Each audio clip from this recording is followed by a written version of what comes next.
porque tú has estado también destapando los esfuerzos, los intentos de esta red, y no quiero alarmar a nadie, ¿no? Pero creo que con esta violencia política electoral, como tú has estado destapando esta red de los privilegios, de los malandros, de alguna parte de la mafia del poder, y cuando escuchamos a políticos como Gerardo Fernández Noroña hablar de golpismo, y cuando vemos al presidente Andrés Manuel López Obrador hablar de injerencia, de injerencismo por el financiamiento de Estados Unidos a organizaciones como Mexicanos contra la Corrupción y la Impunidad, yo te pregunto a ti, ¿no deberíamos de preocuparnos y ocuparnos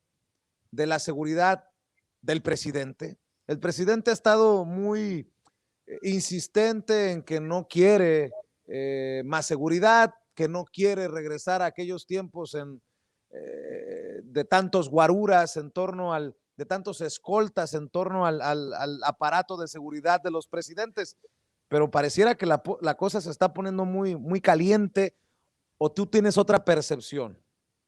No, tengo esa misma percepción. A mí me preocupó mucho, por ejemplo, no sé si recuerda el auditorio, cuando aquel muchacho entró corriendo, evadiendo ahí todas los puntos de seguridad y se acercó a platicar con el presidente hace un tiempo, ¿no? Entonces esa parte me preocupó y efectivamente comparto esta inquietud. Yo creo que sí debería de tener un resguardo mucho más importante. Hay que blindarlo en todo sentido, porque es propiamente el jefe del Ejecutivo y más allá de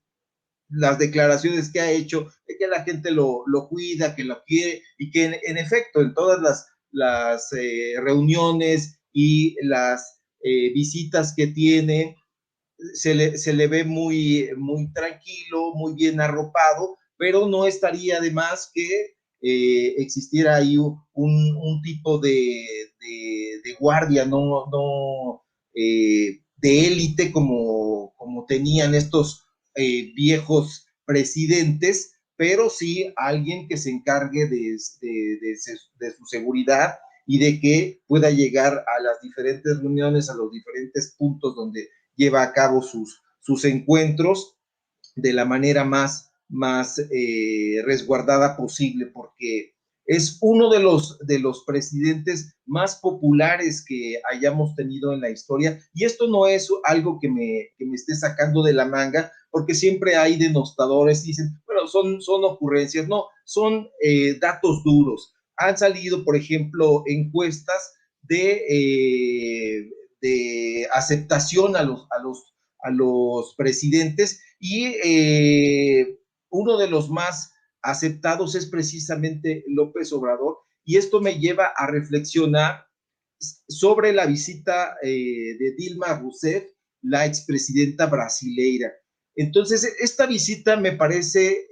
muy relevante, aunque los medios de comunicación tradicionales no le han dado la cobertura suficiente, apenas una nota ahí perdida en algún medio de comunicación, pero es importantísima la visita de Dilma Rousseff. ¿Por qué? Porque es una de las expresidentas con mayor carisma que haya existido, no solamente en el continente, sino en todo el mundo. Y hay que conocer su historia. Dilma fue una presa política, fue torturada por la dictadura brasileña allá en la década de los 70. Entonces, ella es una mujer que se ha hecho aunque ciertamente es hija de un hombre europeo que fue a Brasil, se casó con una chica de Río de Janeiro, y entonces ella estuvo viviendo ahí. Pero fíjate que por su militancia la corrieron de la universidad, Ella nació en una de las ciudades más hermosas de Brasil, que es Minas Gerais, propiamente en Belo Horizonte. Entonces, ella tiene una trayectoria muy importante que no se ha difundido, porque este país, hay que recordar que vivió un romance con el Brasil neoliberal. México y Brasil comparten muchas cosas muy interesantes, porque no solamente fueron invadidos y descubiertos y conquistados en la misma época. Aquí nosotros tuvimos a Hernán Cortés y allá ellos tuvieron a este conquistador portugués terriblemente avieso que, caray, o sea, uno dice, no es posible que no hayamos encontrado estas